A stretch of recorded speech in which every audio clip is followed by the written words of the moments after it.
നമസ്കാരം. തേടേ ന്യൂസിലേക്ക് സ്വാഗതം. കേരളത്തിലെ തദ്ദേശ തെരഞ്ഞെടുപ്പ് തീയതി പ്രഖ്യാപിച്ചു കഴിഞ്ഞതോടെ സംസ്ഥാനത്ത് പെരുമാറ്റച്ചട്ടവും ഇന്നു മുതൽ നിലവിൽ വന്നിരിക്കുകയാണ്. തദ്ദേശ തെരഞ്ഞെടുപ്പ് രണ്ട് ഘട്ടമായിട്ടായിരിക്കും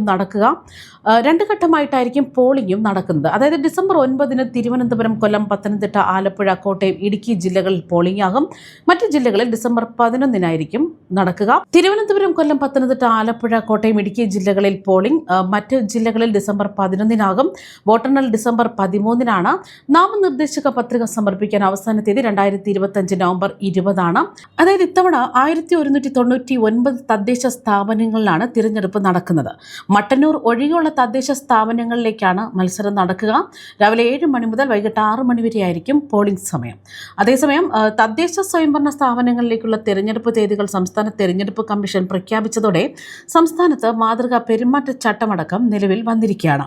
ഇപ്പോൾ തെരഞ്ഞെടുപ്പ് നടക്കാത്ത മട്ടന്നൂർ നഗരസഭയിൽ ഉൾപ്പെടെ സംസ്ഥാനത്താകമാനം മാതൃകാ പെരുമാറ്റച്ചട്ടം ബാധകമായതായി സംസ്ഥാന തെരഞ്ഞെടുപ്പ് കമ്മീഷൻ എ ഷാജഹാൻ അറിയിച്ചിരിക്കുകയാണ്. ഇനി മാതൃകാ പെരുമാറ്റച്ചട്ടത്തെക്കുറിച്ച് പറയുകയാണെങ്കിൽ തെരഞ്ഞെടുപ്പ് കമ്മീഷൻ തെരഞ്ഞെടുപ്പ് പ്രഖ്യാപിച്ച് കഴിയുന്നത് മുതൽ സംസ്ഥാന സർക്കാരും തദ്ദേശ ഭരണ സ്ഥാപനങ്ങളും രാഷ്ട്രീയ പാർട്ടികളും മറ്റ് അധികൃതരും വ്യക്തികളും പാലിക്കേണ്ട കാര്യങ്ങൾ സംബന്ധിച്ച് സംസ്ഥാന തെരഞ്ഞെടുപ്പ് കമ്മീഷൻ നിഷ്കർഷിക്കുന്ന മാർഗനിർദ്ദേശങ്ങളെയാണ് മാതൃകാ പെരുമാറ്റച്ചട്ടം എന്ന് വിളിക്കുന്നത്. പെരുമാറ്റച്ചട്ടം സംസ്ഥാന തെരഞ്ഞെടുപ്പ് കമ്മീഷൻ കൃത്യമായി വ്യക്തമാക്കിയിട്ടുണ്ട്. ഇതിന്റെ ലംഘനം പരിശോധിക്കുന്നതിന് ജില്ലാ തലത്തിൽ കളക്ടർമാർ അധ്യക്ഷന്മാരായ സമിതിയുമുണ്ട്. മാതൃകാ പെരുമാറ്റച്ചട്ടം ലംഘിച്ചാൽ കർശന നടപടി തെരഞ്ഞെടുപ്പ് കമ്മീഷൻ സ്വീകരിക്കും.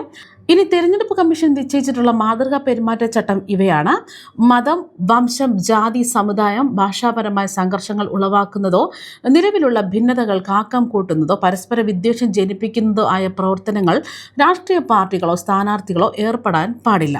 അത്തരം പ്രവർത്തനങ്ങളിൽ ഏർപ്പെടുന്നവർക്ക് 3 വർഷം വരെ തടവോ 10,000 രൂപ പിഴയോ രണ്ടും കൂടി ചേർന്ന് ശിക്ഷയോ ലഭിക്കാം. രാഷ്ട്രീയ പാർട്ടി നേതാക്കന്മാരുടെ സ്വകാര്യ ജീവിതത്തിന്റെ വിവിധ വശങ്ങളെക്കുറിച്ച് രാഷ്ട്രീയ കക്ഷികളും സ്ഥാനാർത്ഥികളും വിമർശിക്കാൻ പാടില്ല. ജാതിയുടെയും മതത്തിന്റെയും പേരിൽ വോട്ട് തേടാൻ പാടില്ല. മുസ്ലിം പള്ളികൾ, ക്ഷേത്രങ്ങൾ, ക്രിസ്ത്യൻ പള്ളികൾ തുടങ്ങിയ മതസ്ഥാപനങ്ങൾ തെരഞ്ഞെടുപ്പ് പ്രചാരണ വേദിയായി ഉപയോഗിക്കരുത്. സമിതിദായകർക്ക് പണമോ മറ്റ് പാരിതോഷികങ്ങളോ നൽകുക, ഭീഷണിപ്പെടുത്തുക, സമിതിദായകരായി ആൾമാറാട്ടം നടത്തുക എന്നിവ കുറ്റകരമാണ്. വോട്ടെടുപ്പ് ദിവസം പോളിംഗ് സ്റ്റേഷന്റെ നിശ്ചിത പരിധിക്കുള്ളിൽ നിന്ന് വോട്ട് തേടുക, പോളിംഗ് സ്റ്റേഷനിലേക്കും തിരിച്ചും സമിതിദായകരെ വാഹനങ്ങളിൽ കൊണ്ടുവരികയും വാഹനങ്ങളിൽ കൊണ്ടുപോവുകയും ചെയ്യുന്നത് തെരഞ്ഞെടുപ്പ് നിയമപ്രകാരമുള്ള കുറ്റകൃത്യങ്ങളാണ്. രാഷ്ട്രീയ കക്ഷികളും സ്ഥാനാർത്ഥികളും അവരുടെ അനുയായികളും ഒരു വ്യക്തിയുടെ സ്ഥലം, കെട്ടിടം, മതിൽ തുടങ്ങിയവ അവരുടെ അനുവാദം കൂടാതെ തെരഞ്ഞെടുപ്പുമായി ബന്ധപ്പെട്ട് കൊടിമരം നാട്ടുന്നതിനോ ബാനറുകൾ കെട്ടുന്നതിനോ പരസ്യം ഒട്ടിക്കുന്നതിനോ മുദ്രാവാക്യങ്ങൾ എഴുതുന്നതിനോ ഉപയോഗിക്കാൻ പാടില്ല. സർക്കാർ ഓഫീസുകളിലും അവയുടെ കോമ്പൗണ്ടിലും പരിസരത്തും ചുമർ എഴുതുകയോ പോസ്റ്റർ പതിപ്പിക്കുകയോ ബാനർ, കട്ടൗട്ട് എന്നിവ സ്ഥാപിക്കാനോ പാടില്ല.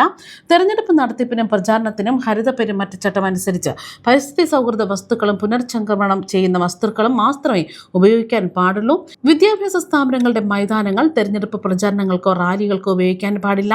മന്ത്രിമാർ, എംപിമാർ, MLA മാർ, മേയർമാർ, ഡെപ്യൂട്ടി മേയർമാർ, chairman, vice chairman, panchayat president, vice president, standing committee chairman, തദ്ദേശ ഭരണ സ്ഥാപന അംഗങ്ങൾ എന്നിവരുടെ ഔദ്യോഗിക യാത്രകൾ തെരഞ്ഞെടുപ്പ് പ്രചരണവുമായി ബന്ധപ്പെടുത്തരുത്. ഈ പറഞ്ഞ ആളുകൾ തെരഞ്ഞെടുപ്പ് പ്രചരണത്തിന് ഔദ്യോഗിക സംവിധാനമോ ജീവനക്കാരെ ഉപയോഗിക്കാൻ പാടുള്ളതല്ല. അധികാരത്തിലിരിക്കുന്ന കക്ഷിയുടെ താൽപര്യാർത്ഥം സർക്കാർ വാഹനങ്ങൾ ഉപയോഗിക്കരുത്. പൊതുസമ്മേളനത്തിന് ഉപയോഗിക്കുന്ന മൈതാനങ്ങൾ, പൊതുസ്ഥലങ്ങൾ, ഹെലിപാഡുകൾ എന്നിവ ഭരണകക്ഷിയുടെ ഉപയോഗത്തിന് കൈയടക്കി വയ്ക്കാൻ പാടില്ല. ഭരണകക്ഷിക്ക് ലഭ്യമായ അതേ വ്യവസ്ഥയിൽ മറ്റു കക്ഷികൾക്കും നൽകേണ്ടതാണ്. റെസ്റ്റ് ഹൗസുകൾ, ഗസ്റ്റ് ഹൗസുകൾ തുടങ്ങിയ സ്ഥലങ്ങൾ പ്രചരണ ഓഫീസോ സമ്മേളന സ്ഥലമോ ആയി ഉപയോഗിക്കാൻ പാടില്ല. അധികാരത്തിലിരിക്കുന്ന പാർട്ടിയുടെ താൽപര്യത്തിനായി അവരുടെ ഭരണ നേട്ടങ്ങളെക്കുറിച്ചോ സർക്കാർ ചിലവിൽ വർത്തമാന പത്രങ്ങളിലോ ദൃശ്യശ്രവ്യ മാധ്യമങ്ങളിലോ സമൂഹ മാധ്യമങ്ങളിലോ പരസ്യം നൽകാൻ പാടില്ല. പുതുതായി ധനസഹായം സർക്കാർ പ്രഖ്യാപിക്കുകയോ നൽകാമെന്ന് ഉറപ്പു നൽകുകയോ ചെയ്യാതിരിക്കുക. പുതിയ പദ്ധതികൾ, സ്കീമുകൾ തുടങ്ങിയവയുടെ ഉദ്ഘാടനം, തറക്കല്ലിടൽ മുതലായവ ഒഴിവാക്കുക. റോഡ് നിർമ്മാണം, വൈദ്യുതീകരണം തുടങ്ങിയവയെക്കുറിച്ച് പുതുതായി ഉറപ്പുകളോ പ്രഖ്യാപനങ്ങളോ അധികാരത്തിലിരിക്കുന്ന പാർട്ടി നൽകാൻ പാടില്ല. സർക്കാരിലോ പൊതുമേഖലാ സ്ഥാപനങ്ങളിലോ തദ്ദേശ ഭരണ സ്ഥാപനങ്ങളിലോ താൽക്കാലിക നിയമനങ്ങൾ നടത്തരുത്. ഇതാണ് നിലവിൽ വന്നിരിക്കുന്ന പെരുമാറ്റച്ചട്ടങ്ങൾ.